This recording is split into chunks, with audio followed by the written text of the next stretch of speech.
C'est l'un des combats qu'affrontent les prophètes. Et n'oubliez jamais que l'un des grands ennemis des prophètes, c'est Jézabel. Jézabel, c'est le signe de la sorcellerie. Jézabel, c'est le signe des autorités qui combattent le prophétique. Mais Jézabel, c'est aussi le signe de la prostitution qui combat les prophètes. Beaucoup de prophètes sont combattus par les péchés sexuels. Je peux le dire. L'un des grands ennemis du prophétique, c'est le péché sexuel.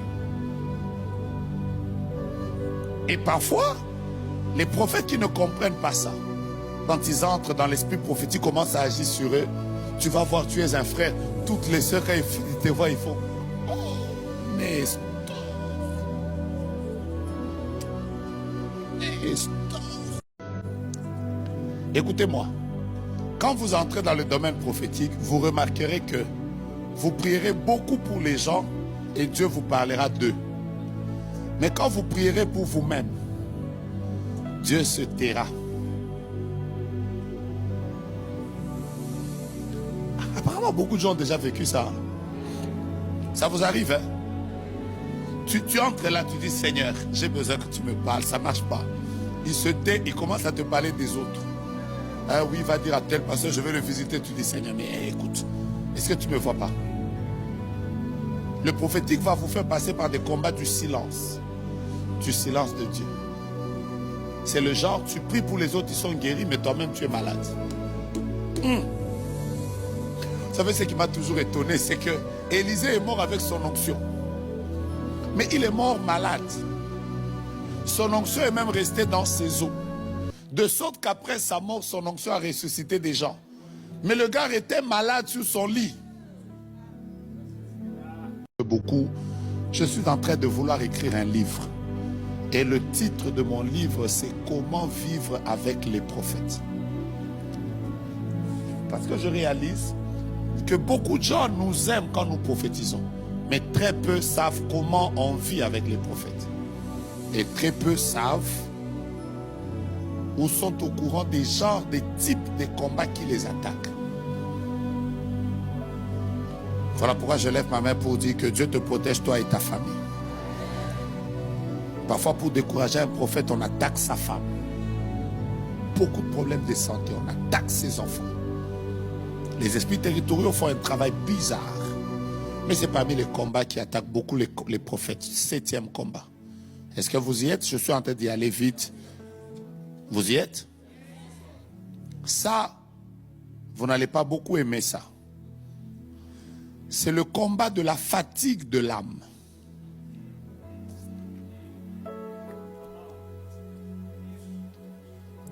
Prophète Jogras, qu'est-ce que tu es en train de dire? Je viens de vous parler de lamentation de Jérémie. Vous savez, à force de porter les fardeaux des autres, parfois les prophètes sont des personnes qui sont brisées intérieurement. C'est des choses que vous ne savez pas. Ils sont brisés par l'ingratitude, brisés par les blessures qui sont dans leur vie. Est-ce que vous savez que Élie, après qu'il ait fait descendre le feu, il avait demandé la mort? Mais c'est une déprime, ça. Il avait demandé la mort. Parce qu'il en avait trop. Vous savez quoi? Moi, parfois, je tiens souvent des prières sur le matin. Chaque fois que je tiens des prières, je vois comment les gens attaquent.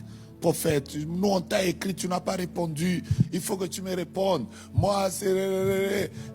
Vous savez, les gens sont là tellement pour eux qu'ils oublient que nous sommes en même temps mari de quelqu'un, femme de quelqu'un. Oui, prophétesse, femme de quelqu'un, parfois même parents. Parfois nos enfants ont besoin de nous, ils ont besoin d'un papa qui va courir avec eux. Mais les gens veulent, non papa, mets-moi dans la...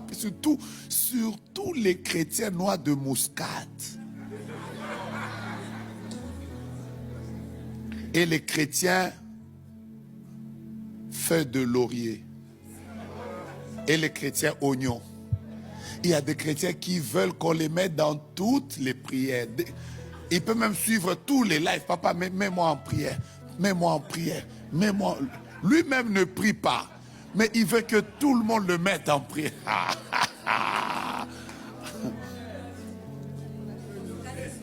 C'est de l'intérieur. Ils reçoivent des coups. Parfois, ils vivent des abandons. Parfois, ils ont leurs propres problèmes. Mais ils doivent oublier leurs propres problèmes. Parfois, ils sont obligés d'être forts alors que, vous savez quoi, il est déjà arrivé qu'on a nos propres problèmes de dettes qu'on n'a pas payées. Mais le message que Dieu te donne va dire à mon peuple que je vais les visiter. Alors tu es là. Oh, alléluia. Je vois Dieu visiter son peuple. Je me dis la foi. Et pendant que tu pries là, tu entends. Oh, papa, j'avais 2 millions qui étaient bloqués quand tu as déclaré le message de la banque. Ah, Jésus. Waouh, homme de Dieu.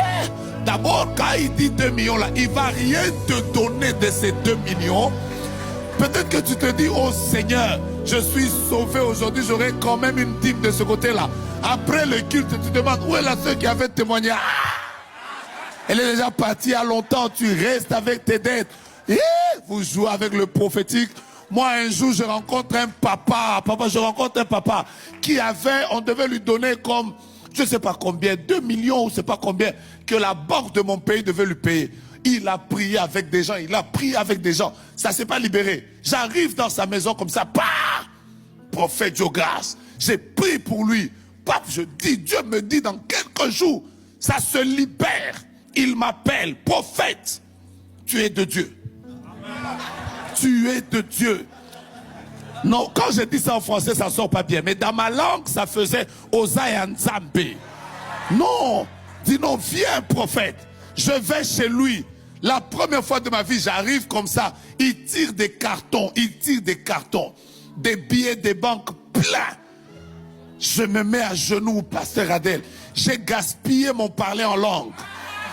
Ce jour-là, j'ai même prié en langue. Rokayaba Shakaraba. Mais dans mon cœur, je me disais, comme il m'a appelé aujourd'hui par la grâce de Dieu, si vraiment, non, c'est 200 000 qui coulent dans mon compte. Mais si vraiment le diable le coince, c'est 100 000. Mais si le diable et les démons l'attaquent, ce sera 50 000. Mais si le diable, les démons, la sorcellerie, l'occultisme, le vaudou, mélangé à la méchanceté et au mauvais cœur, c'est 10 000. Donc mon frère, pourquoi vous riez? Il tire comme ça. Je prie. Après il me demande, qu'est-ce que tu bois? J'ai dit, je voudrais prendre une bouteille de Fanta. Il dit, oh, donnez-lui 2. On me donne 2 Fanta fraîches. Je suis en train de boire là. Je sentais comment ça sortait. L'argent était devant moi. Donc je me disais, oh mon Dieu, tu es un Dieu merveilleux. Avec tous les problèmes que j'ai, voici que tu viens de faire apparaître un bon Samaritain qui vient au milieu de ma crise. Quand on a fini de boire, il m'a dit, prophète, non, tu es de Dieu. Il appelle même sa femme. Il dit, je n'aime plus voir tes pasteurs là. Tu vois mon pasteur? Il a prié un peu. Voilà les résultats. Après, il a dit à sa femme, remets tous les cartons.